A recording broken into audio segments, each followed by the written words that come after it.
So, a little bit about me. My name is Erica Denise Welch, and I am the owner and founder of By Her Shelf Media. I am a lifelong reader with a love of books that crosses genres and publication journeys. I read a wide variety of literature, and it doesn't matter to me if it's published through a traditional publishing company, it's independently published, or self published. I am the author of 7 self published books myself, which you'll see a few of in the next few slides. And more importantly, I've helped over 100 books come into the marketplace. So I have a real passion for helping self publishing authors bring their books to fruition. On a personal note, my day job is I teach sixth grade English language arts. I'm a newlywed. I was married February 20th of this year, before the pandemic. So we had one of the last big events of 2020.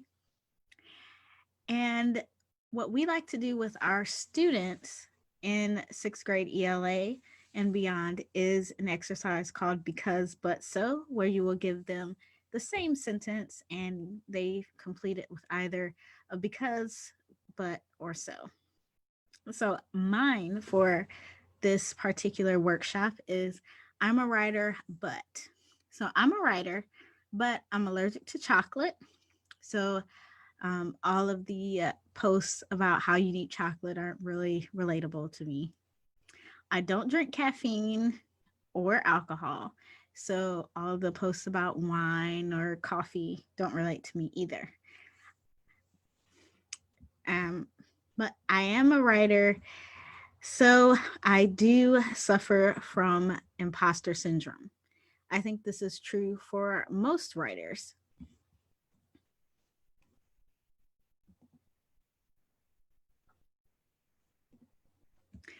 Here are a few of the books that I currently have released. My first book was published in 2014. That is Altered Before the Altar, Allowing God to Make You Meet to Be Met. This was a book for singles by a single person in the church who wanted to discuss some of the things that aren't necessarily always addressed in the singles books that I was reading at the time. I also created a devotional study guide to go with that book. In 2016, I released The Season for Getting Serious, Growing Intimacy with Christ in Any Season. And 2018, I released Break Right, which is Finding Wholeness in Heartbreak and a Good God in a Bad Breakup. Again, this book was targeted towards single Christian women, and this one was about how to deal with the ending of relationships. In 2019, I released my first poetry collection, The Speaking Season Poems and Pieces. I also have released a couple of journal type books as well. And as you can see, I have a new book with a title and cover reveal coming next Tuesday. And I cannot wait to share this newest book with you guys. Now let's talk about some client books.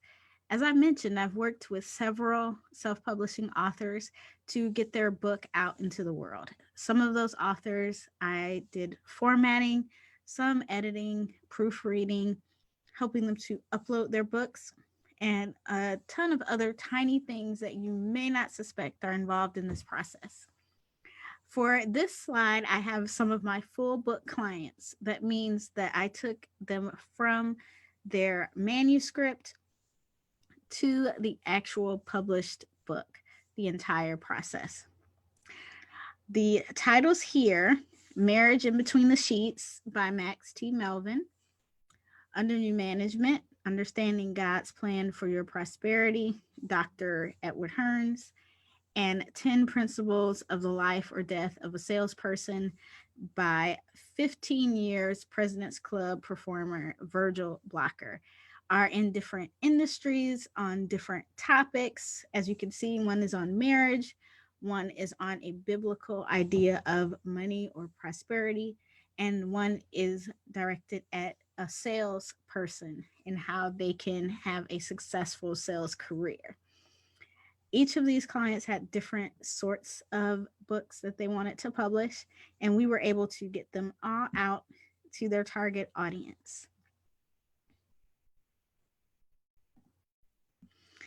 So let's talk about you and your project. Many people have come to me with the idea to write a book, and they hear a lot of myths and they have a lot of misconceptions or misinformation that they bring to the process. And the whole purpose of this workshop is to help to eliminate some of those misconceptions and give you some of the basic information that you will need to approach this process with confidence and know that you are making the right decisions for your work. So before we even move off of this slide, let's talk about the real work begins. What I mean by that, and one of the myths that we're going to bust right away. There's a commercial that I've seen on TV about a publishing company that helps Christian authors to publish their books. And the basic message that you get from this commercial is that as soon as you make the decision to use their publishing company, your work ends and their work begins. This is false. I have no experience working with the company. I'm not going to share their name, but that information totally false to everything that I know to be true about this process. Anyone who has graduated from high school and gone on to college, anyone who has gotten married, anyone who has had a child or even a second child, anyone who has, for example, finished their first draft of a book. You may have, in between all the messages of congratulations, someone may have mentioned, this is when the real work begins. Yes, we're celebrating. We're very happy for you.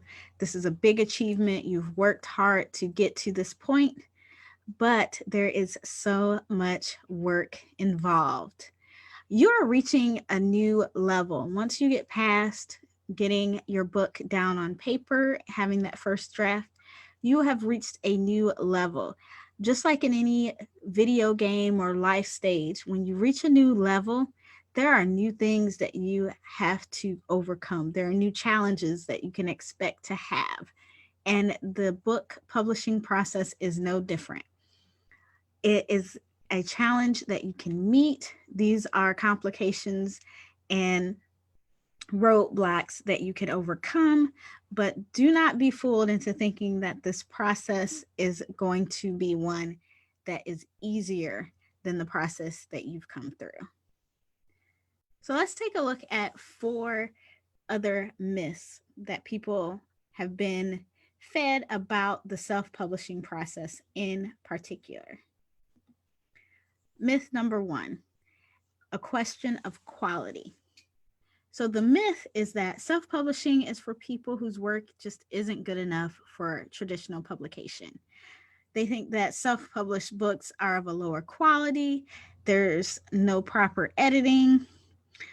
This is just a last resort for a broken book or a book that can't find a home anywhere else. Let's talk about the reality. There are several different reasons that people self-publish, and most of them have nothing to do with whether or not their book could become a traditionally published title. While there are some people who choose to self-publish haphazardly without having the proper editing or other services, most people who are self-publishing now are getting their books professionally done because that's what the market is starting to require. There are way too many people self-publishing and way too many choices that readers have for you to just put out any old thing and be mediocre. This is not the place for it. Traditional publication does not ensure that a book is high quality. We all know that. We've all picked up a book that has been traditionally published, and maybe even by one of our favorite authors, and we can tell they just phoned it in. It's not their best work. It's not what we expected at all, and we are dissatisfied. So, having someone in traditional publishing back your book does not mean that it's high quality content. And of course, choosing to self publish in this day and time could be a strategic choice that an author is making based on their platform or their message. And we'll get into this a little bit further in the presentation. But at this point, I want to mention one of the authors that I've worked with on previous books. I've worked with her on several, and she was approached because of the size of her audience by a traditional publisher to publish her works. And looking at the contract and seeing what her royalties would be with the traditional publishing contract rather, she decided that it was more beneficial to her to continue to self-publish her works, not only because of the royalty amount, but so that she could keep control over exactly what it was she was saying and not have her message censored or changed to meet the demands of the publisher. So that's just something to keep in the back of your mind. Myth number 2, the lone wolf. Many people are led to believe that if you self publish a book, you have to do everything yourself. If you do this, you don't have a team behind you like you would at a traditional publisher, and that everything rests on you. The success or the failure of your book is all in your hands. The flip side of this myth is those who believe that self publishing is for the control freaks. So you have to be the best at making decisions, being hard headed, not taking any outside advice, and forging ahead. The reality is far different. Self publishers choose the members of their publication team and they control who they let into the process with them, from service providers to launch team members, early readers. However, this is still at its best a collaborative process. You are going to be working with others whose skill sets lie in the areas where you have weaknesses to produce the best book that you possibly can.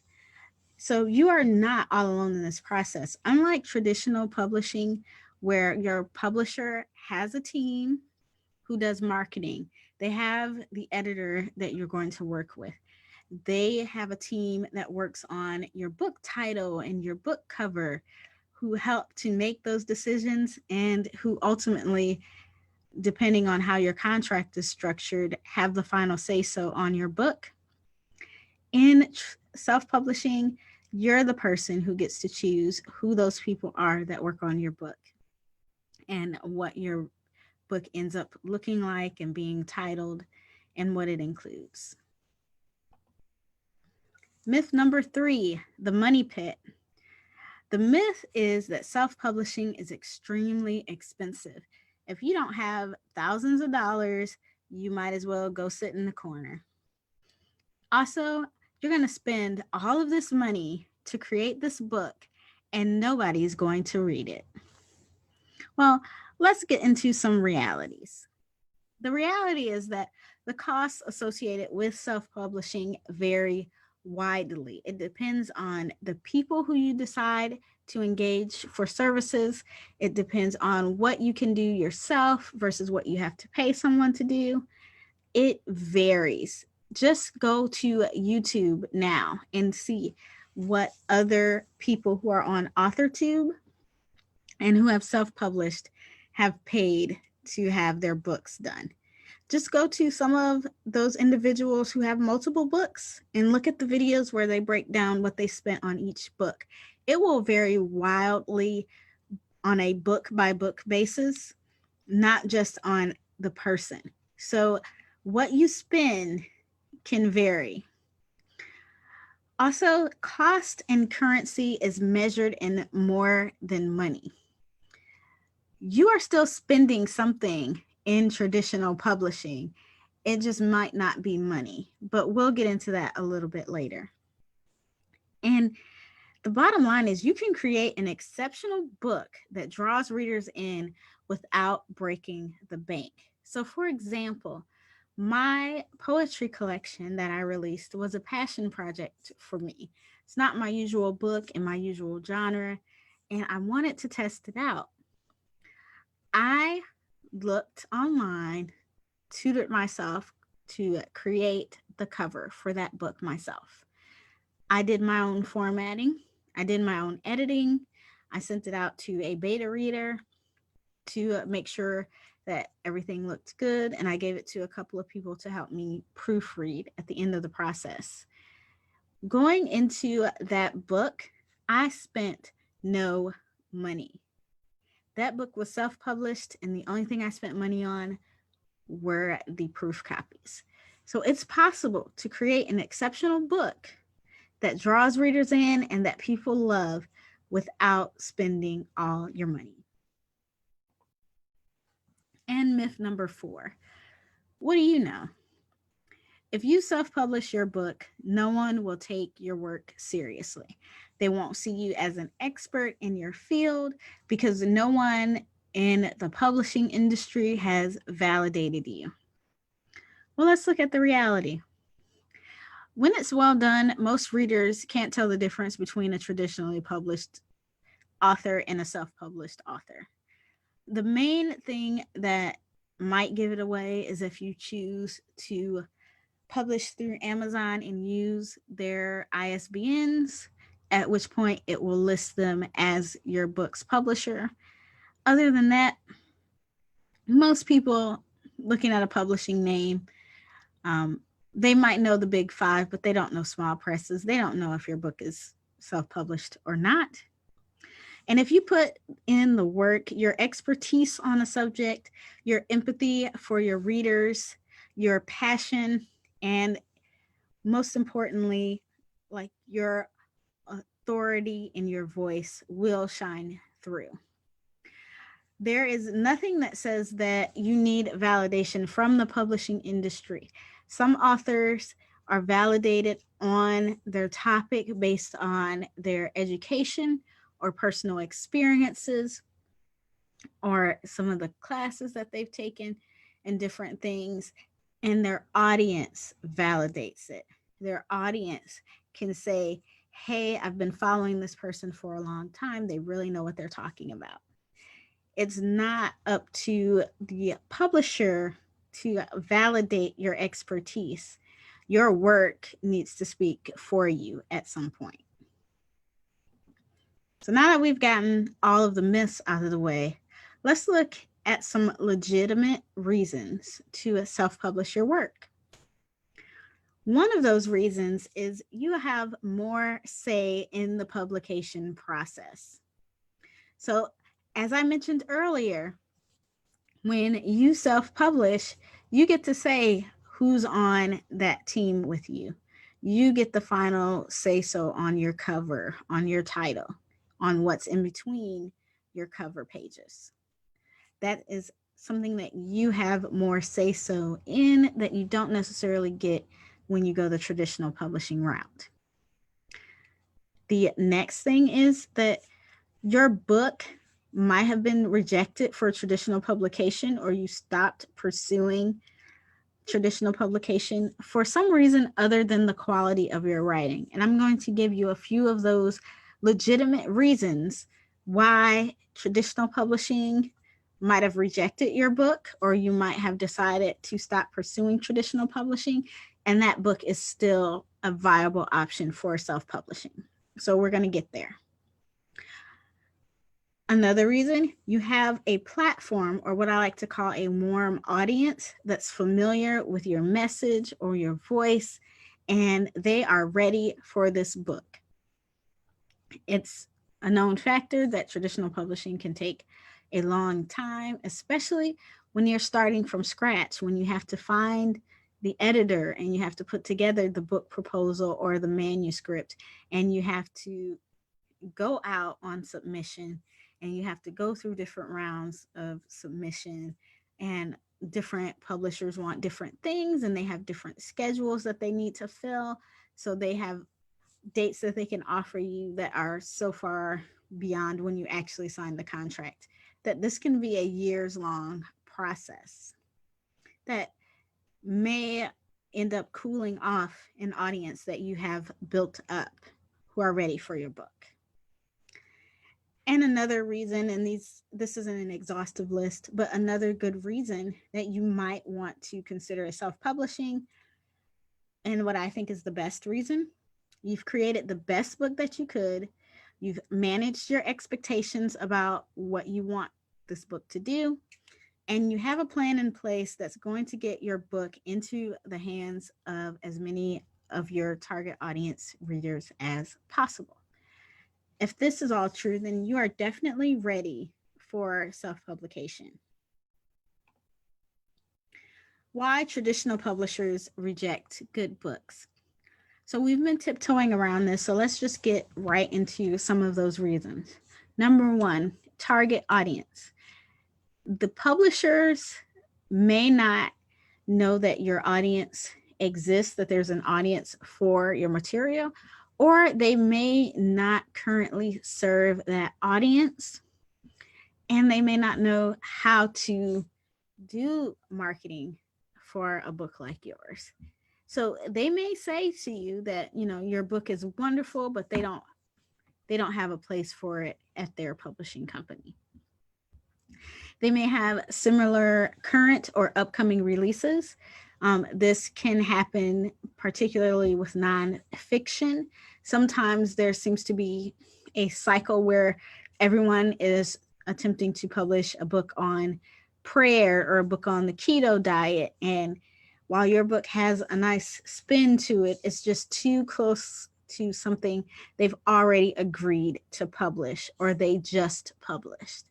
So they do not want to oversaturate a market that they are in already and that they are seeing some sales in. So they may reject your book. Publishing trends. We know publishing trends change all the time. And maybe your book isn't on the cusp of what's trending for the season that they are acquiring for. Market saturation.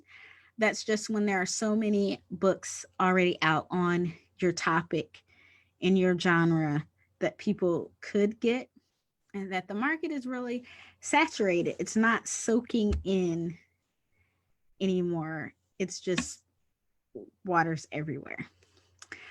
Market saturation does not mean that you can't publish a book in that genre on that subject and it do well. It just means that maybe publishers aren't as eager to acquire it because they've been there, done that. That market, has too many players in it. They're not as likely to break out and get their money's worth out of the deal. So they may pass on it. A reason that you might want to stop pursuing traditional publication, even if someone is interested in your book, they may have deal-breaking changes that they want you to make. Perhaps if you were self-publishing, you wouldn't have to change a decision that your character makes that a publisher thinks just isn't right for their brand or what they want. This may happen in romance, for example. If you are publishing in certain subgenres, there may be some things that are not as popular, or they've tested it with their readers aren't really into it, and they want you to change it. This can happen with Christian publishing. For example, I believe that Lifeway is more of a Southern Baptist theology. So if your book deals with different sorts of doctrines that don't match that, they may ask you to change it, and you may feel strongly enough that you don't want to change it. It doesn't have to be something huge, but it's just something that will have them or you step away from the deal and decline to move forward. Doesn't mean that your book isn't great. It's just not right for them. The bottom line here, and this is true in publishing because publishing is a business. They're looking for something that's bankable and reliable. If they have the option of going with someone who readers are familiar with and they have been shown to buy their books versus your relatively unknown book, they're probably going to go with the safer bet. It's more reliable. They want to make back the money that they give you plus some.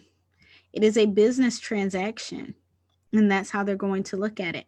So sometimes those decisions aren't based on the quality of your work. And if you put yourself behind your book, you can still self publish that book and have your version of success for it.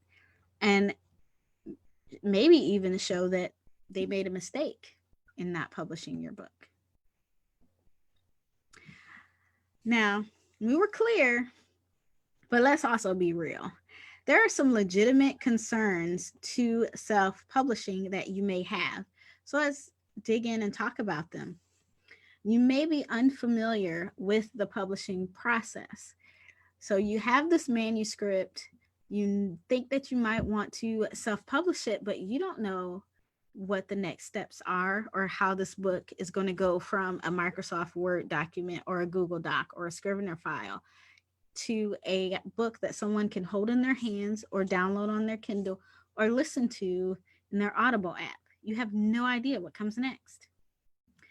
Or maybe you know the general steps of the process, but you just don't have the help or the support that you would need to continue in the process. Maybe your budget is limited and you just don't have this inexhaustible amount of funds to pour into this project right now. Maybe, unlike the author that I told you about before, you don't have this built in audience, or you have a very small audience that you don't know if they could bear, the burden of your book, so to speak, and getting your book out there. If you're someone who struggles to make decisions, this process can seem overwhelming. And maybe you can write a book, but you can't write sales copy. You have no idea how to come up with that thing that people write on the back of their books or in the description on Amazon that gets someone to click the buy button. Maybe you have no idea how to post on your social media about your book or speak to people, pitch your book without coming off as salesy or sleazy or just making it weird.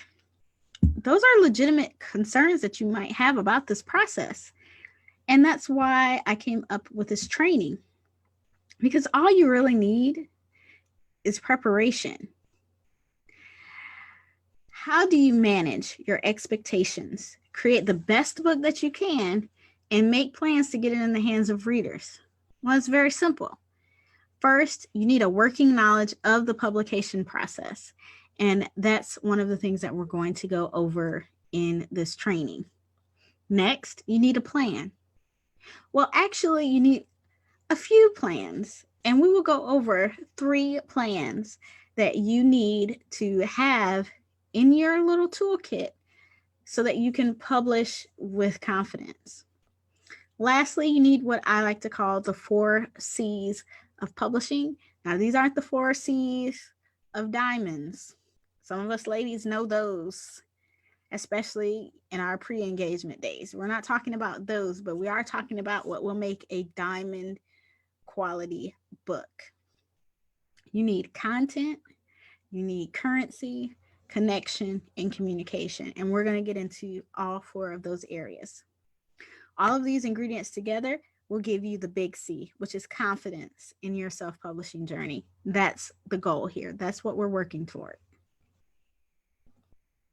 So let's talk about setting expectations. These are a couple of the expectations that I think that we need to have in place in our minds while we're thinking about the self-publishing process to help us to navigate it a little bit better. So, self-published author is more than an author. You are also the owner of a small business. This is even true for our traditionally published authors today who are responsible for more and more of their marketing, for bringing their own platform or audience to the process. So everyone involved in publishing as an author is a small business owner to a certain extent. You have the additional responsibility of managing your team, should you have a team to help you with these things. And if you don't have a team, you're responsible for doing all the things that a team would be doing for you.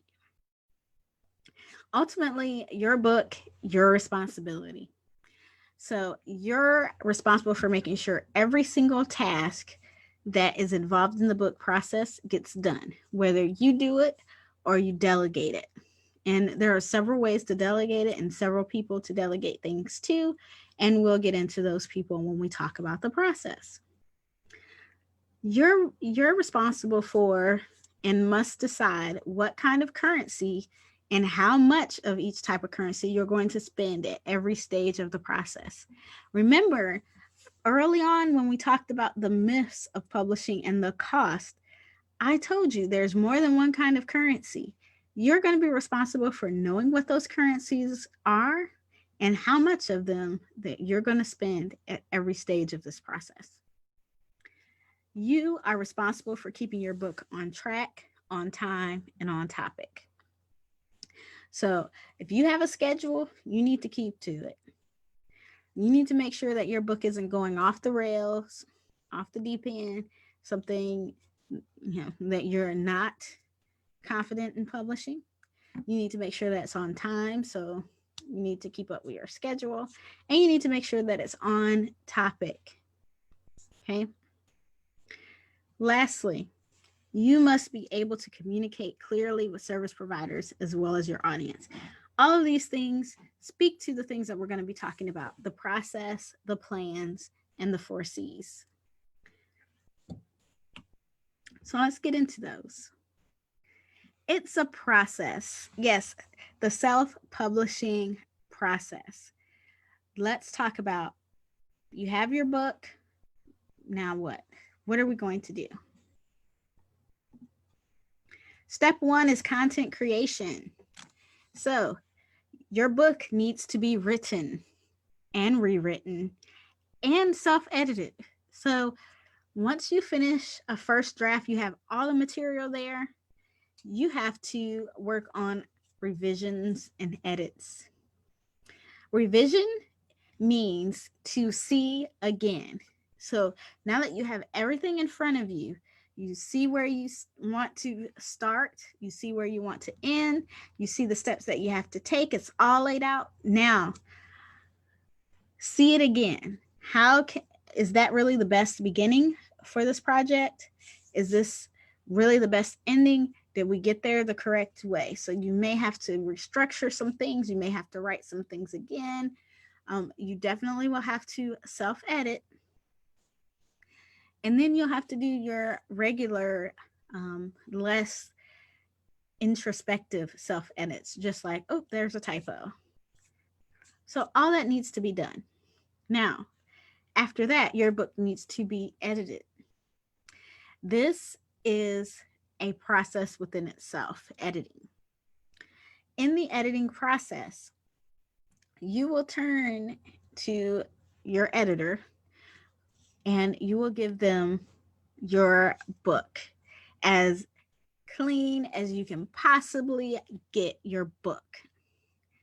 And then they will take your book, baby, your precious thing, and according to some of my clients, they will rip it to shreds.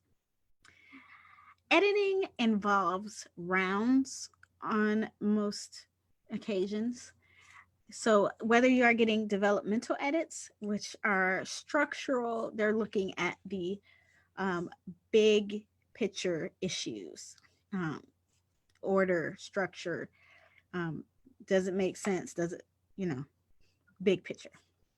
Or you're just getting copy and line edits where they're looking at your word choices, your sentence structures.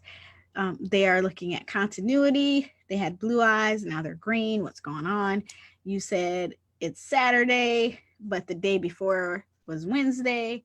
What kind of world are you living in? Like, you use the word just 785 times. Maybe we might not want to use it that much. Whichever editor you use, there are probably going to be multiple rounds because there are going to be things that you will need to change that they can't just go and change for you and hand you a perfectly crafted book. So it's going to be a little bit of back and forth. So your book needs to be edited and then have another round of edits. And then there'll be more rounds of edits until you cannot stand to read your book anymore. And then you'll have to read it at least one more time, guaranteed. And we'll get to that one more time later. Your book needs a cover. So you have to engage a cover designer. If you are a graphic designer with experience in cover design, you may do that yourself. You may take a course, study, bone up, do everything, and want to tackle it yourself. Either way, your book needs a cover. You're going to have to format or have someone format your book's interior. And then once you have all those files and you upload them, someone is going to have to proofread your book. And more than likely, amongst the someone or someones who do this task, it will be you. This will be that other time that at least one more time you will have to read your book. And this is where you see it in the format that people will be able to purchase it, and seeing it in that different format will trigger something in your brain that will say, oh, all those things that we were auto-correcting for you, now you can see them. And you will have to look and make sure that your book is as close to perfect as you can make it. Step 2, content distribution. Your book is going to need to be uploaded to a distribution site. There are several different sites that you can upload your book to that will distribute it for you. Those sites include Ingram Spark, Amazon's Kindle Direct Publishing, BookBaby, Draft to Digital. There are several others that I'm not as familiar with, but those are some of the major ones. You have Barnes & Noble's press that they have several different ways that your book can get on the market. iBooks, all of that. So you need to upload to these sites, and each site will have their own requirements for what the files need to be and how they need to look. They will have their own review process, and then they will let you know if your book meets the qualifications and the reviews before you can actually publish and distribute that book through their site. And of course, we have content promotion. So your book is going to need to be promoted. There are several different ways that you can promote your book. You can do tours. You can have ARC readers and reviewers. You can have a launch team. You can do ads. There are 1,000,001 different things that you can do, and we'll talk about some of those a little bit later.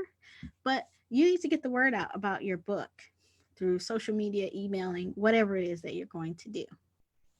And your book needs what I call companions. So, how do we give our books companions?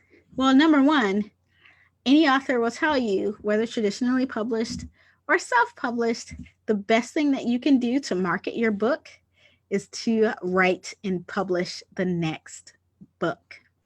So you need to get cracking on your next publication. You can also give your book companions by having a blog or blog posts on related topics to your book, or just about the publication process, or any kind of content that leads and feeds back to your book. You can do newsletters, blog posts, podcasts, podcast interviews. You can do lives on social media, You can do YouTube videos. You can create any kind of content that you want that leads your audience and your potential readers back to your book. So these are companion pieces to your book. So we've went over the entire process of self-publishing, the things that you need to do, which is to create content, distribute content, and promote the content. Now let's talk about those plans that I said that we need to have in place. So we have to have plans for budgets and timelines and marketing. Oh my. I know you're probably at this point getting a little bit overwhelmed. If you weren't overwhelmed with going through the process, now that we're talking about some of the nuts and bolts of the plans, it might get a little bit overwhelming. Take a deep breath, release that deep breath, come back to a centered position. You can do this. This is not going to be as complicated as it may seem when I say marketing plan. Trust me, this is going to go a lot smoother than it may seem. Making dollars make sense. Let's talk about creative currency. I've mentioned before that currency is more than money. So what else is it? What is currency? Currency is really just a medium of exchange, something that you give in exchange for goods, services. So anything that you can give in order to get goods, which are products, services, is currency. So when we're talking about creative currency, there are two major currencies that we're going to talk about and deal with in this book creation process. Those two currencies are money, of course, and time. When you're thinking about your book, you're going to put in either time or money. Most authors put in a combination of both. So even traditionally published authors, they don't spend a lot of money in the process because their publisher takes on the cost of having their books edited, having the covers done, having it formatted, and some of the marketing. But they put in so much more time in order to not have to put in money. In your process, you will take on paying those individuals that you need to perform those tasks. So you will spend money for them. Or if you decide to do them yourself, you will have to spend the time that it takes to have those things done. So my tips for this process for you in coming up with a budget for your creative projects is to look at this as an equation, and the total 100% of what goes into your book is going to break down between how much time you're spending and how much money you're spending. So when you're looking at each step of the process that we've discussed, you need to determine how much money you're going to spend, how much time you're going to spend. So for example, if you are formatting your book yourself and you have never done formatting before, you can expect to spend more time. If you are paying someone to do it, you're going to expect to spend more money. The key or the tip that I have for individuals is that as much as is possible, if you are spending money, you should be saving time. If you are spending time, you should be saving money. Avoid having to spend a lot of both. So if you have someone who is editing your book, the only time that you are spending is there's the time that it takes them to turn your project around. You, in the meantime, can be using your time to complete some other part of the process.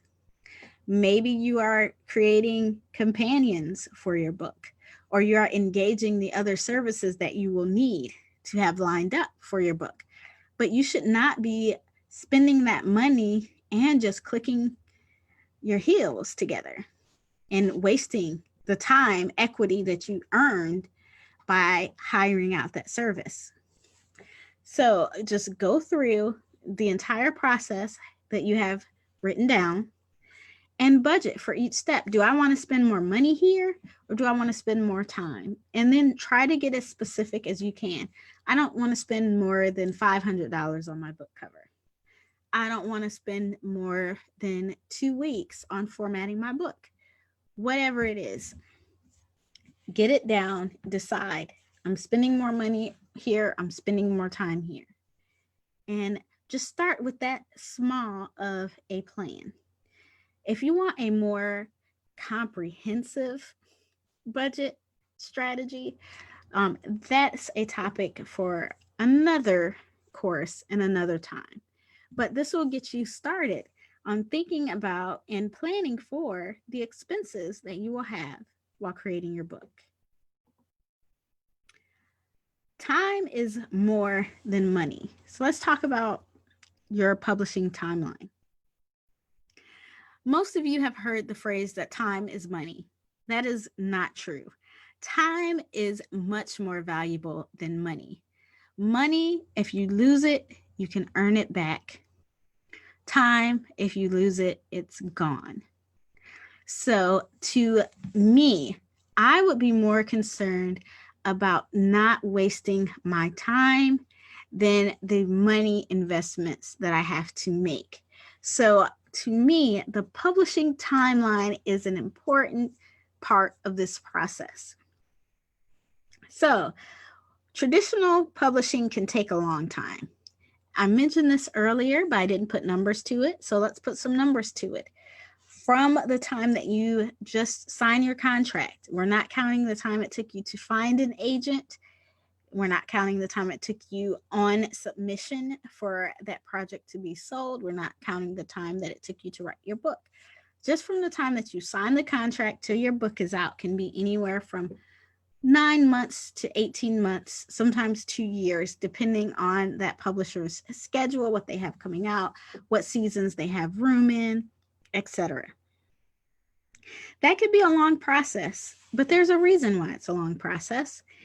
You have to work with your editor, and as I said, that includes multiple rounds. So they need time to make edits and suggestions and to send it to you, and you need time to address those edits and send it back to them, and there's possibly more rounds of back and forth to go. You need time for those who are doing your cover to come up with concepts and ideas. You need time for the title to be finalized and the cover to be finalized and us to start marketing that and getting the word out about that.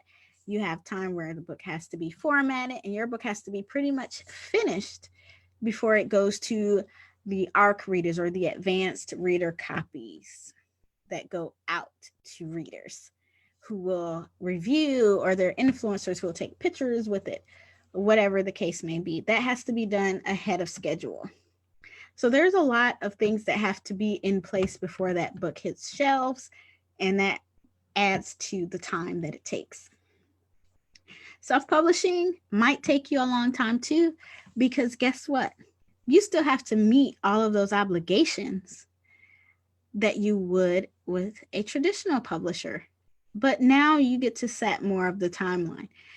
Your timeline is going to be pretty much what you want it to be, except for when you have to hire things out. Then you have to look at when they're available to start your project and what their turnaround time is for the project, and factor that into how long it's going to take before your book is out. So let me give you a few tips for creating a realistic timeline. Tip number 1, make sure that you have a publishing date in your mind that you are working backwards from. So have your publication date and say, okay, if I'm publishing June 21st, 2021, I have about 7 solid months, a little under 7 solid months to get this done. Okay, so now I need to work backwards. When does the book need to be completely finished and uploaded? Okay, I got that date. So that means that the book has to be formatted by this date. It has to have a cover by this date. That's even before then. It has to have been edited by this time. And then you need to find people who can fit your time frame.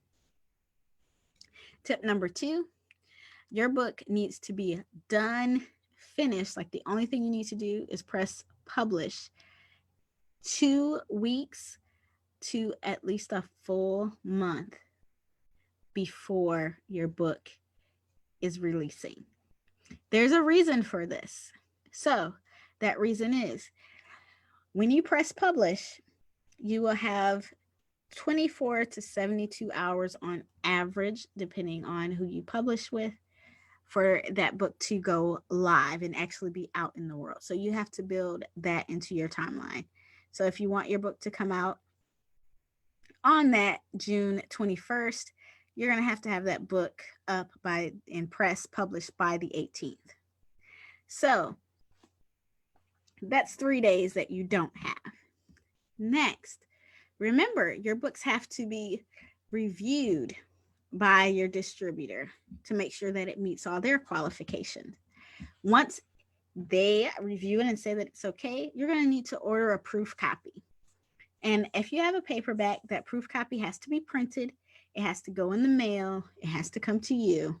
You have to sit with it. You have to have time to actually proof it, where you're going through and saying, okay, this is set up correctly.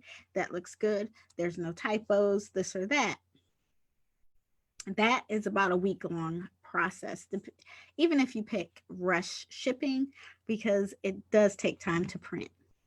Now, once you have looked at it, if there are any errors in it, then you have to fix the files, upload new files, and go through that review process, which can take a day or two. So that's more time being added. So you see that your 2 weeks disappears like that. So you want to make sure that you have that time, 2 weeks to 1 month. You'll need a longer time if you have, books that are going out to advanced readers or beta readers, so that you'll have time for them to get the book and read the book and be ready to post a review by the time that your book releases. So build in that window where you're not doing any more writing or editing or fixing or waiting on a file for your book. Your book is done.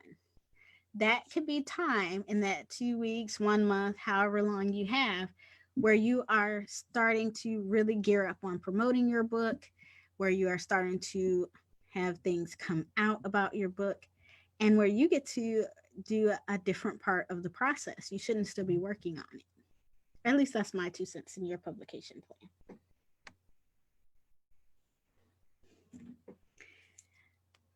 So let's talk about tip number 3. My tip number 3 is pad in time. So whatever deadline that you have for your book to be released, make sure that you pad your timing for the other parts of the process. Give yourself a couple extra days leeway in case someone doesn't get their part of the project back to you on time, in case something happens with your family where you don't really have time to do something that day. Build in some cushion time to your schedule so that you won't be as stressed. And of course, tip number 4, biggest tip for creating a realistic timeline. I would not, for a first-time author, suggest that you have less than a 4 to 6 month window for your book's release. And that's if your manuscript is finished, as far as you're concerned. Like, you need to engage an editor and the rest of the process. So 4 to 6 months from the time that your book as you are concerned, is finished and ready to go to the next person for editing, that's the window that I would suggest for first timers or people who are going to need more time with their edits. If you have to get a developmental editor to really look at your structure and things, you need to make sure you've built in enough time for that editing process. So that's my conservative estimate. Also, you don't have to publish a book as soon as it's finished and ready. If you want to spend a couple more months working on getting the next book ready so that you can release it a little bit faster, then do that. That's how most authors give the illusion that they have a book ready in a month, is because they stack up a few. That's something that you can do. You might have a series that you want to release a little bit closer together than 6 months to a year, and that's perfectly acceptable. While you are going through these different stages of the process after you've written it, once you send that off to an editor, you can start the next book or the next thing, or you could start on your content creation around your book's themes and topics. Anything that you can do to not lose time, but to use time, is going to help you in this process of creating your publishing timeline. And again, I'm not going to give specifics for the process of creating a publishing timeline. That's a different resource that you will have access to at a later time. Please Buy My Book is not a great marketing plan. So let's talk about how you can make some marketing magic happen with a marketing plan. I'm not going to get super deep into a marketing plan. As you can see, there's only 3 things that your marketing plan needs to address. Number 1 is goals, numerical goals as far as how many books you want to sell. Milestone goals, you want to have your book reviewed by a specific person or entity. You want to get onto a certain podcast or any of those milestone things. You want to submit to a certain number of things. You want to have your book available for people to request an advanced copy of on NetGalley. Whatever those goals are for you, that you want for your book, that are tangible, need to go in here. And also, if you put it as a goal, it needs a date. You have to have a deadline. If you don't have some sort of deadline in place, it's a wish, it's a want, it's a dream, it's not a goal. So goal has to have a deadline to it. Next, you have to have a strategy for how you reach that goal. Some strategies that you can have to marketing your book to make sure that you reach those goals that you have for it. Reveals, title reveal, cover reveal, those sorts of things can be arranged by a tour where you can have multiple people do it. You could do it yourself on your own blog or to your email subscribers. Whatever route you take, reveals are a way to get people excited about your book. Tours, whether they're Instagram, Bookstagrammer tours, blog tours, podcast tours, any kind of tour where multiple outlets are going to be talking about your book. It's also good for cross promoting to audiences that might not be yours, but be someone else's who might also enjoy hearing about your book. Interviews, and again, these can be over multiple formats. It can be blogs, it can be podcasts, however you want to do it.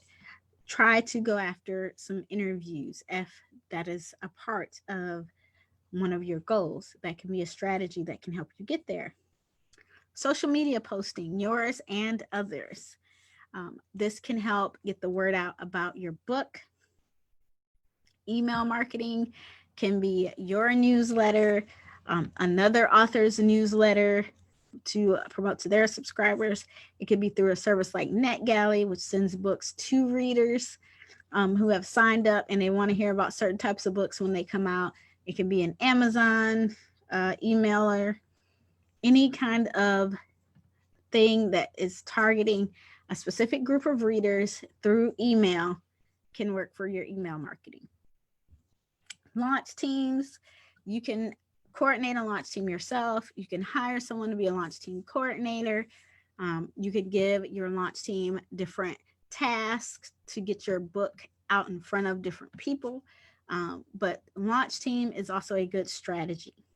ARC readers and reviewers, people who get your book ahead of time and who would enjoy talking about it. You think that they are your primary target audience for it.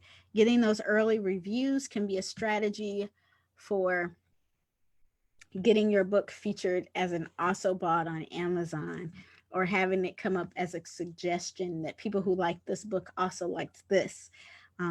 Those reviews can be important on Amazon, on Goodreads, on all those different sites where people find books. So any strategy that has people review your book might be something that helps with one of your specific goals. And lastly, ads. Ads get your book in front of more people who might be interested in them and who might purchase them. The last category, other than goals and your strategy to reach those goals, is cost. You need to know how much money you are willing to spend on marketing and what time you want to put into it. So you basically need the same cost analysis as with the overall process, but shrink down to your marketing. And those three things will get you a pretty good start on a marketing plan. So now we have information to get our expectations in order. We have our 3 plans that every author needs, which are our budgeting plan, our our our publishing timeline, and our marketing plan. So now let's talk about those 4 C's. We've talked about 2 already. We've talked about your content and we've talked about your currency. Now let's get those other 2. How connection and communication can position and propel your book to the audience that needs it. So the connect or the plug. Let's talk about those people that are in your book's pit crew, those people who are going to help you to get your book into the best shape possible or out to your ideal readers. So this group of people who make your book great and get your book out there are people like your critique partners. So those are people who see your book in a raw state, either first draft, 0 draft, or once you've had a chance to edit that, you send it to them, they send you their work, and you critique each other's work. This is usually at no cost. The cost will be your time to look at their work critically, just like they're looking at your work critically. You have beta readers. Those are the people who see your book after you, who offer some sort of feedback in exchange for being an early reader of your work. You can also have paid beta readers who are familiar with your genre and who charge a small fee to read the entire book and to give you honest feedback. The goal here, whoever is your beta reader or the person after you who's read the book, they need to be honest feedback givers. I do have sort of a special fondness for those who are paid a small amount to beta read, because usually they don't know you, they don't know your style or your work, they have no allegiance to you or your feelings, and so you can maybe get the most honest feedback from that group. Then next you have your service providers, and there are a ton of services that you can have on a book.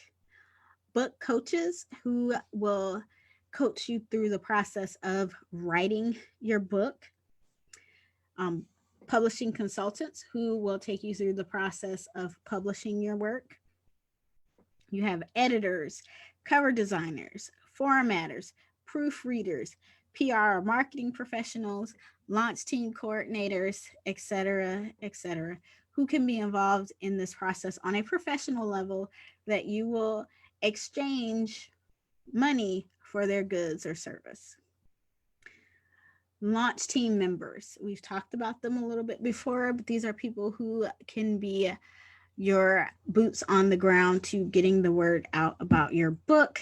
They're excited about it. They want to tell other people about it.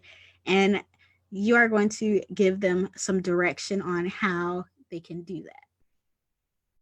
ARC reviewers are people who get advanced reader copies.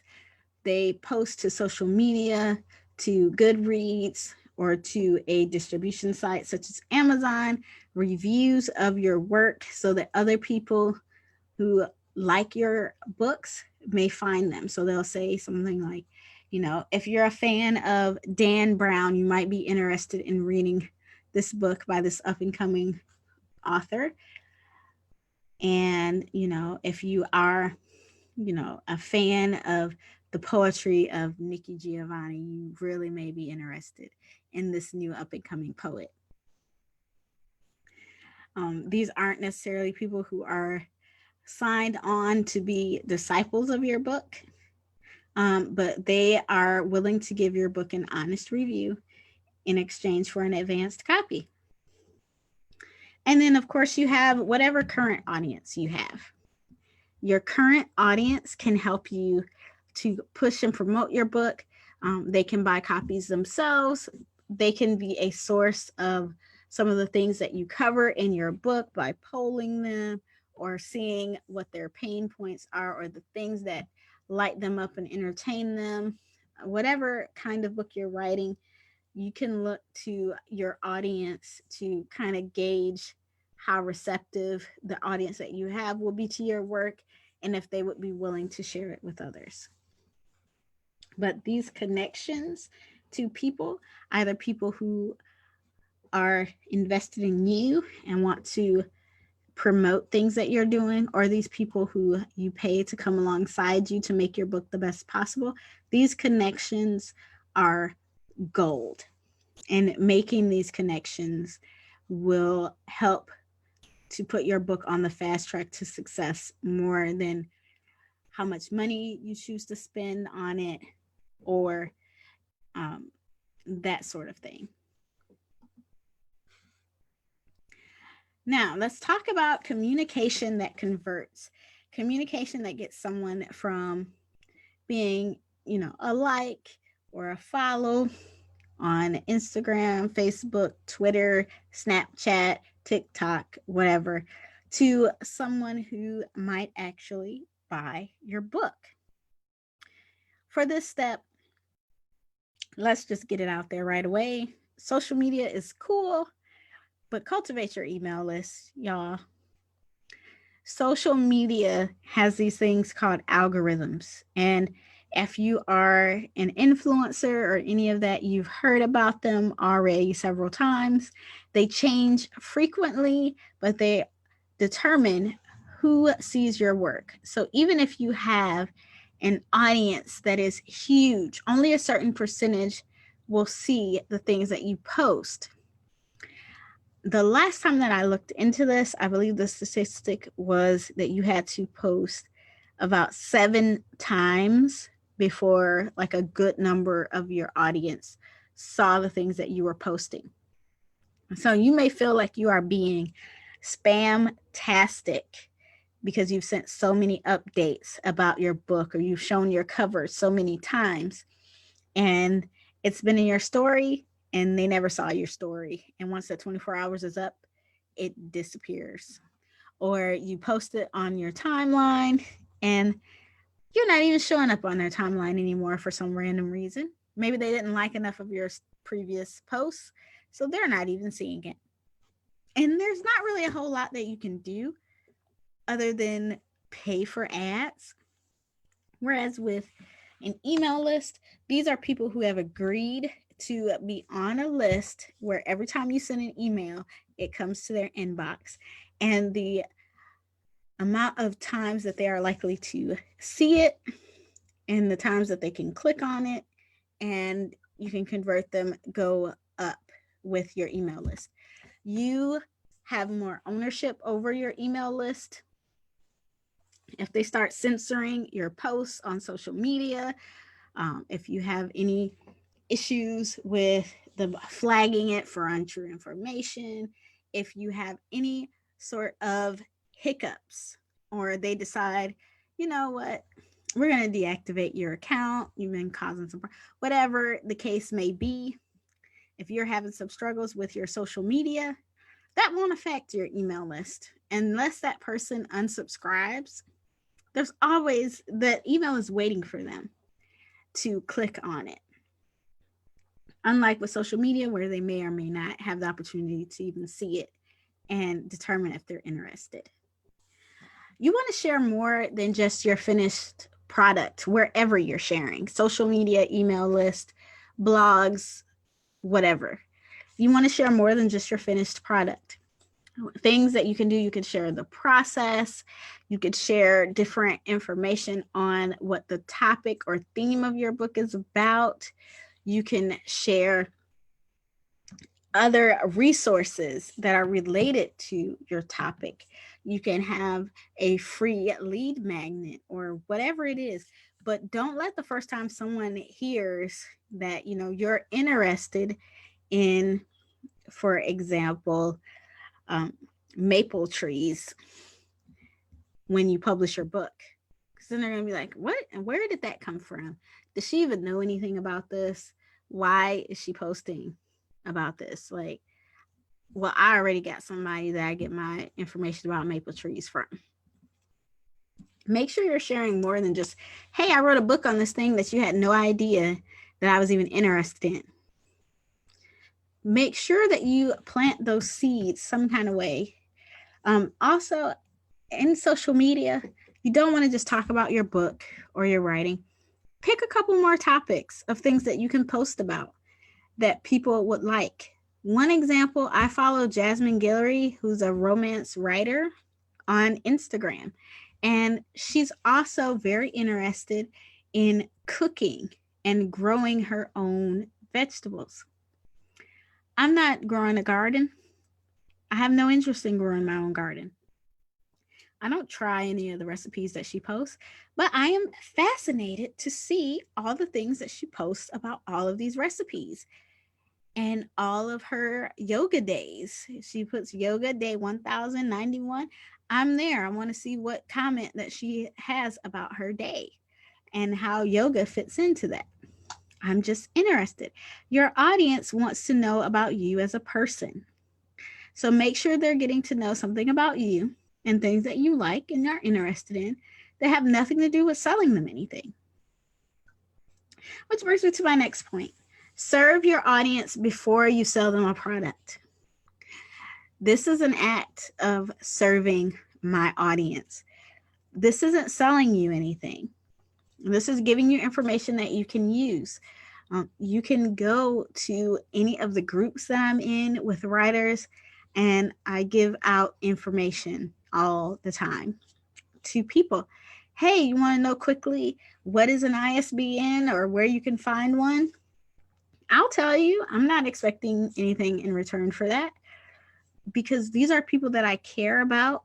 My audience, my target audience is people that I care about. I want to see books out there. And it's not always about me gaining a profit financially from it, but I get the profit of being a reader of the things that you create.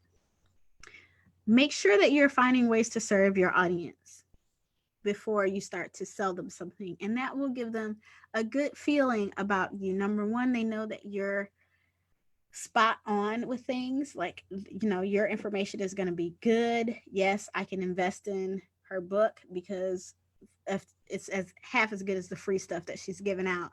Yes, I want that. And also, they're going, okay, this person isn't always on the money grab for my money.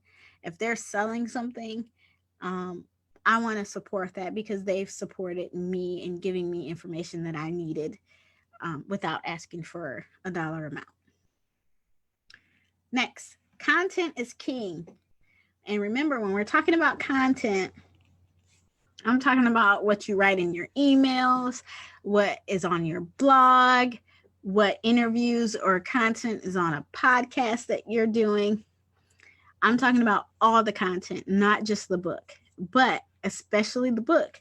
That content is king. If your book is trash, you can promote it, you can communicate about it, you can do whatever you want. It's not going to convert. As soon as someone does that little look inside and sees those first couple of pages and they're like, oh no, honey, this ain't it, you're going to lose them.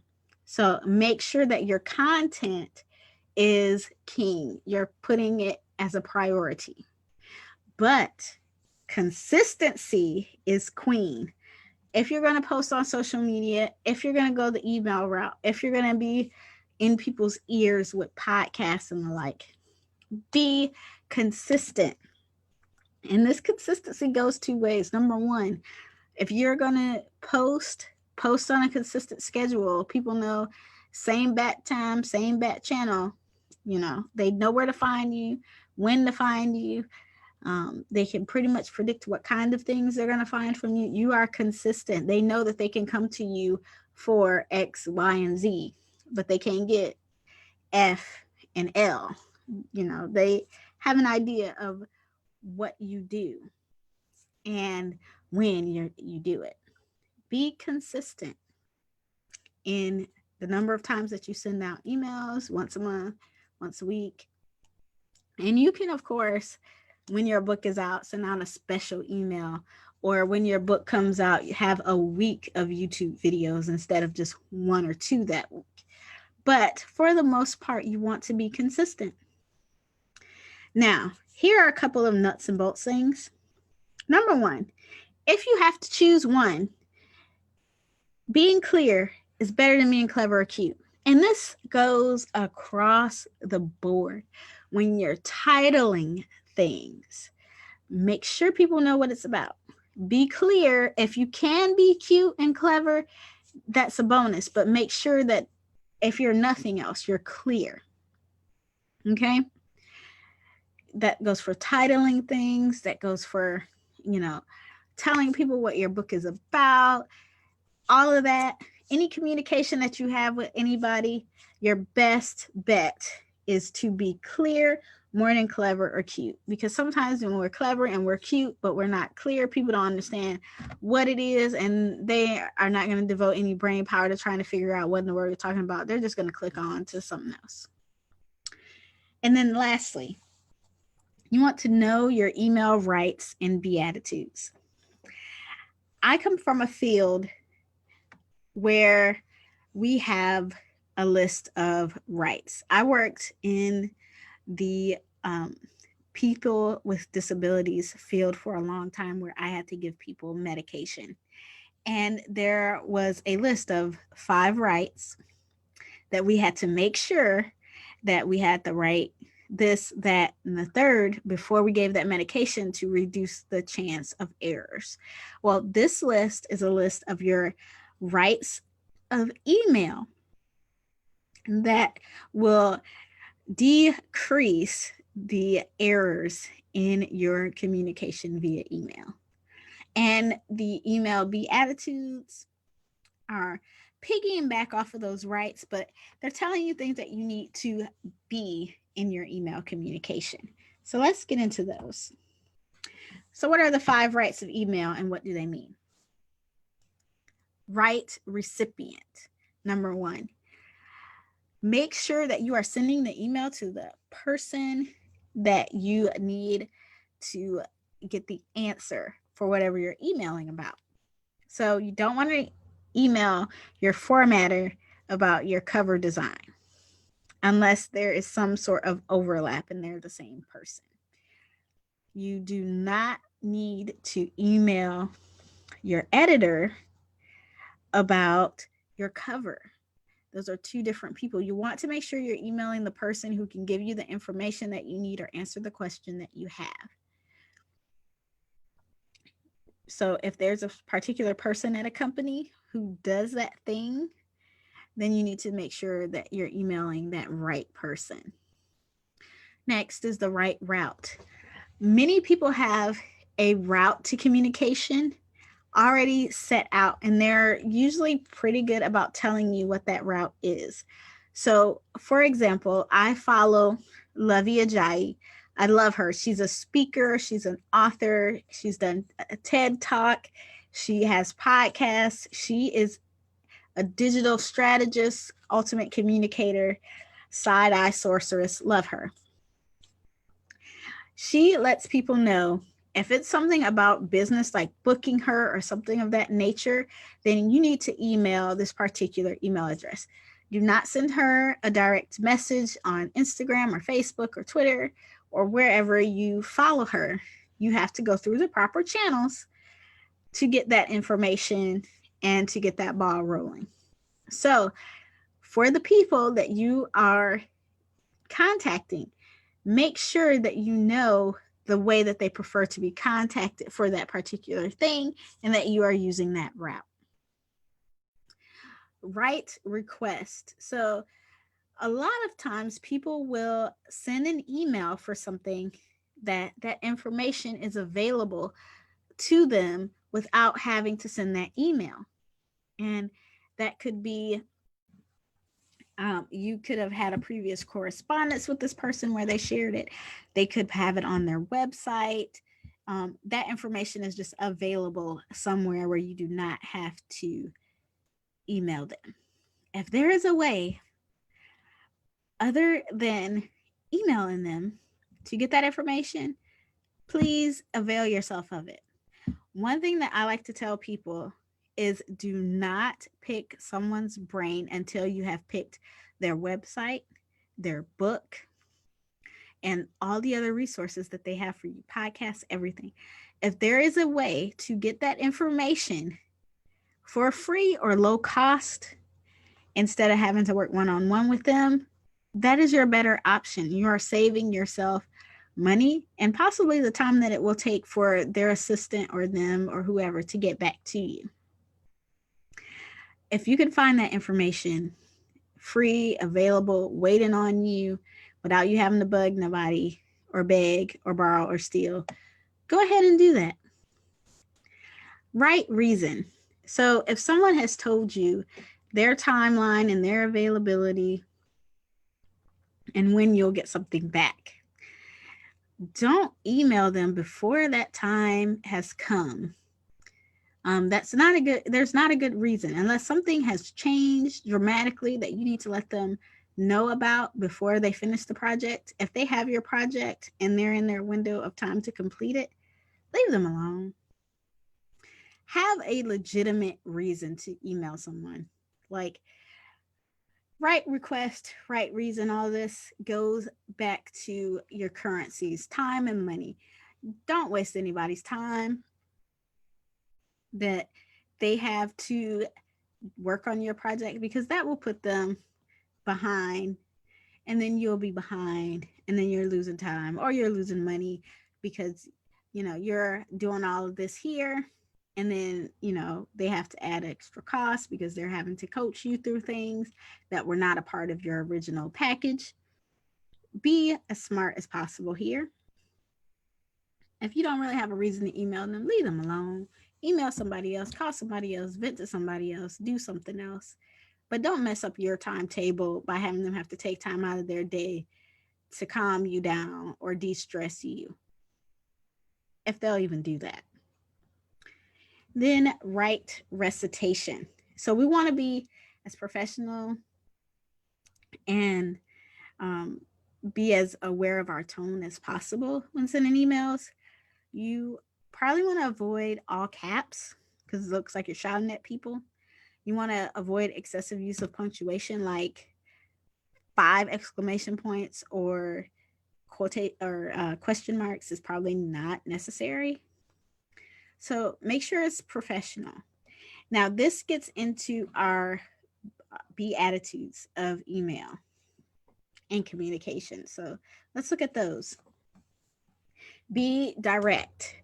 Be clear, be clear, be clear with what you want the person to do. And these things apply more than just to service providers. They also apply to people who are on your launch team or advanced readers and such as well. Be direct. Tell the person what you want. You don't need to beat around the bush, tell them all these stories or whatever. Be direct, be respectful of their time, your time, and their inbox by just letting them know what you want, being direct. Be informative, give them the information that they need to provide you what you need. So, make sure that if you're asking someone about your project, that you're including the pertinent details so that they can, do what they need to do. Or if you're talking about your book release, make sure that in all your talking, you gave them the release date and you gave them the channels where they could purchase it or pre-order it so that they can take that action. They need that information to act on it. Be succinct. Again, we're being respectful of people's time. Be prompt. If someone needs a response from you, make sure you give that response as quickly as possible. Again, that will help to keep things on track and on time, and that will help you and them so that this process can be as smooth as possible. Be punctual. If they need something by a deadline from you, then make sure that you're meeting that deadline. If you're sending something, make sure that you send it by the time that you say, which I have a confession on that. This workshop was supposed to go to my subscribers yesterday, and when I went to upload it, I noticed that the sound quality on the original was not up to par, and so I am re-recording it. So I do apologize for that delay and not being punctual, but that was an unforeseen circumstance. So make sure that you do give grace to others for unforeseen circumstances, and that you give that grace to yourself, but that you make sure that you do apologize and make sure that everyone knows, like, there's a legitimate reason. I'm not just ignoring you or not getting to your requests. And then lastly, of course, be professional in the tone of your messages. Even if your tone is friendlier and more engaging with your audience, make sure that you maintain some professionalism. You're not belittling people. You're not making crass jokes. You're keeping a style that your readership is used to, but that you're doing it in a way that doesn't turn off the people that you're trying to communicate with. So this is the point at which I go over questions that I have received from others about the book publishing process, and any questions that anyone who is watching has. I do have a couple of questions that I received in the last version of this workshop that I put up, and so I'll go over those again now. One was a question about ISBNs, where you can get them and how you use them. An ISBN, in case you aren't familiar, is an international standard business number. This is basically the thing that identifies your book. There can be several different books that have the same title, but they will have a unique ISBN or book number. The purpose of the ISBN is to identify your book, to track sales, and etc.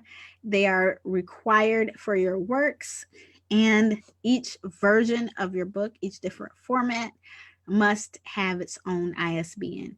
So for example, if you're an author who wants to have their book available in hardcover, paperback, you want to have an ebook, and you want to have an audiobook, you need 4 ISBNs. Okay. Now, there are a couple of different ways that you can get ISBNs. Some distributors, such as Amazon, do provide free ISBNs. And as I said before, that means that they will be listed as your publisher for your book. Um, that may or may not matter to you, but if it does, if you have your own publication company or you just want it all under your name or a name of a company that you set up, then you will need to buy your ISBN numbers. So the main place to get your ISBNs, the board that deals with that is My Identifiers, and their website is bowker.com. BOWKER, bowker.com. And you can purchase ISBNs from them. You can purchase 1, 10, or I believe the next group is 100. They run anywhere from 125 for a single ISBN, I believe. I believe 10 is like 250, and you can get 100 for like 400, 300. I'm not quite sure. I bought a big block of 100 a while ago, so I'm not sure what the current prices are. But as you can see, if you're going to publish in multiple formats, one will not do. So the difference between 1 and 10 makes it more reasonable to get the 10, and that way if you publish another book, you'll still have some ISBNs left. Okay, another question that I received was about how your book is distributed. Of course, we talked about that.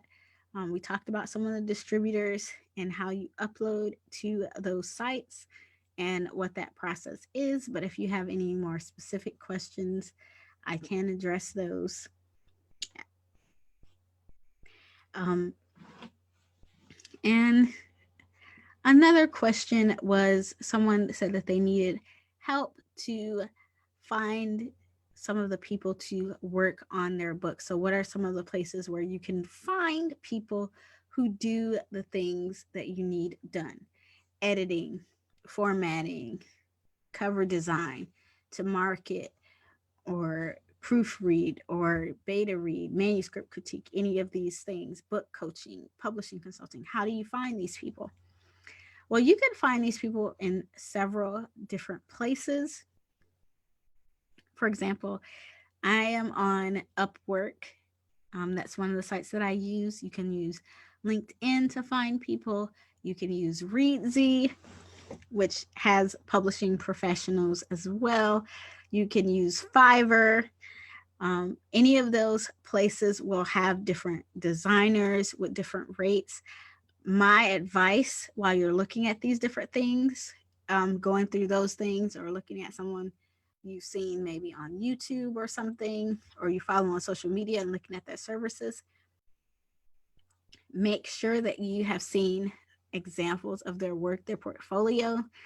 If you are able to, look at some of their clients and like direct message them and see, okay, I see their work. It looks pretty good. What was your experience like with them? Look at their prices to see if you are comfortable with their price range and what it will cost. And of course, if they have samples, for example, editors usually will do a little sample edit for you so you can see their style and the kind of things that they look for and what they do. Take advantage of that. And you don't have to go with the first person that you meet who does that thing. Another good source of this information is writing groups. For example, I'm in Hope Writers. There are several Hope Writers who also offer services that we can look in our group, or we can ask people who are in our writing group who have recently published, hey, your cover is beautiful. Who did you use? Your formatting is outstanding. Who did that for you? And you can find people that way. If you just want to look in some books that you admire in the acknowledgments, you might find some names of some people. If that person is self-published, you might be able to hire out the people that they hired as well. And of course, um, there are several different approaches to this, but the main thing is to do your research. And those are all the questions that I have provided for this particular web work um, time that we have. So let's go ahead and wrap up. One thing that I do want to share with you guys is that you can perfect this process. So I gave you a lot of information, a lot of different processes, the publication process, the process of coming up with your plans, and those 4 C's that you need to be cognizant of to try and have the most successful book publishing process that you can, to give you that confidence that you'll need throughout this process. But in the end, it's up to you. You're choosing to write your book. You're choosing the people who are going to help you to publish that book. You're choosing the way that you want to position your book in the market. And you are going to be the one ultimately responsible for how your book presents itself in the world. And that can seem like a huge responsibility, but I have every bit of faith that you can do this. But if you need a little or a lot more help with this process, might I suggest that you look into working with By Her Shelf Media? When I created By Her Shelf Media, I created it with the mission in mind to help people find more books worth reading and people worth following. And throughout this process, I have helped so many authors bring their books to life whose works have had many lasting impacts on readers, whether it's just a level of escape and enjoyment because hashtag 2020, we all kind of need it, or if it was to educate someone on something, to encourage them to take the next step, or it was to give them information that they needed for where they were in life. All those reasons are completely valid. Education, escape, entertainment, whatever you're reading for. And I wanted to make sure they had books in the marketplace that were worth reading. And that is the whole purpose behind By Her Shelf Media, is to help you release the best book that you can and help people find it who are looking for it. So if you would like to work with By Her Shelf Media to produce your book, then I welcome hearing from you. So let's take a look at some of the services that I offer. I offer book coaching and consulting. If you are having a point in your book that you're just stuck on, you can't get past it.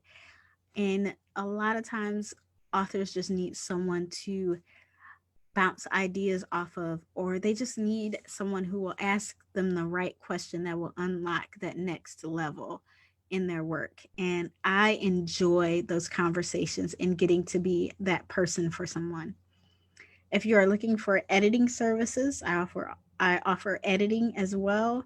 Formatting, which is making sure the interior of your book looks like a book and that there are no elements that will pull a reader out, that will distract them, that will cause them to think that this is not a professional book and make them lose interest. I offer proofreading as well. So once your book has been edited and formatted, or if you want me to format and then proofread, I can do that as well.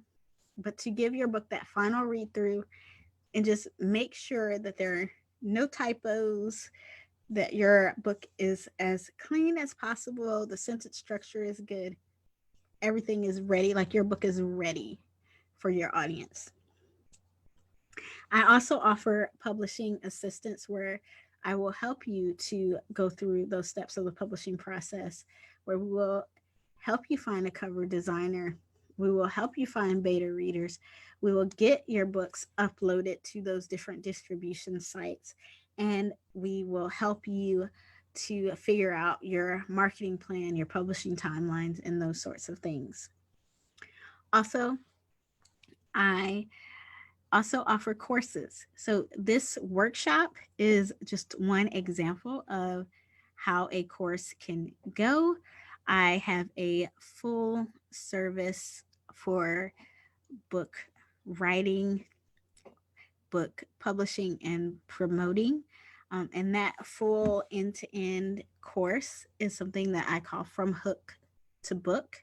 So, from that initial idea or that kind of catchy uh, scenario that starts off your book's generation or creation, all the way through, okay, there's a book that is out that people can publish. That is a course that you can take that will walk you through all of the steps of this process in great detail. It will tell you how to make your publishing plan. It will tell you how to make your budget. It will tell you how to do a marketing plan and give you space to do that. It will help you with how you revise your book and self edit, how you choose an editor and all these other service providers, and how you start to market your book so that it has the greatest impact.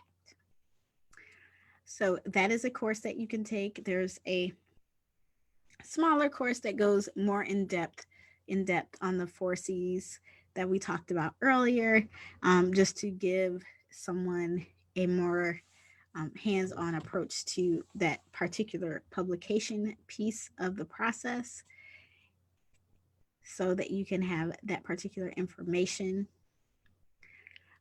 And so those things are available as well. And of course, if you want me to help you with the entirety of your book, um, like for your process, you don't think that the course From Hook to Book will help as much as having someone that you can call at different stages of the process, or someone to perform those services, or have someone else perform those services. If you need someone who will help walk you through the entire process of doing your book, then I do have those services available as well.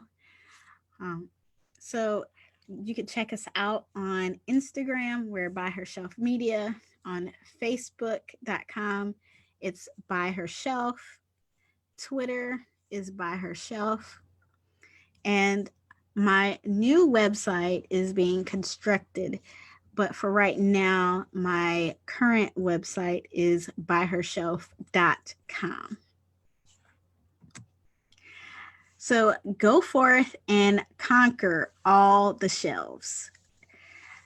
I really enjoyed doing this. Thank you so much for tuning into this workshop. Whenever you're tuning in, I hope that you found this information useful, and that there are at least a few things that you can put into practice right where you are in this publication process, and get started on getting a book out there that I and other readers like me will be excited to get our hands on.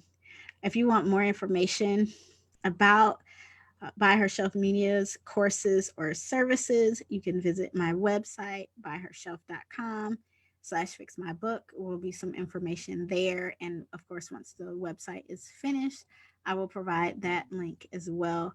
Or you can email me personally at byhershelf@gmail.com, and I can get back with you on any questions or concerns that you have as well. So until next time, I'm wishing you plenty of words, and I want you as well to find more people worth following and to have more books worth reading. Thanks, everyone, and I will see you at the next appointed time.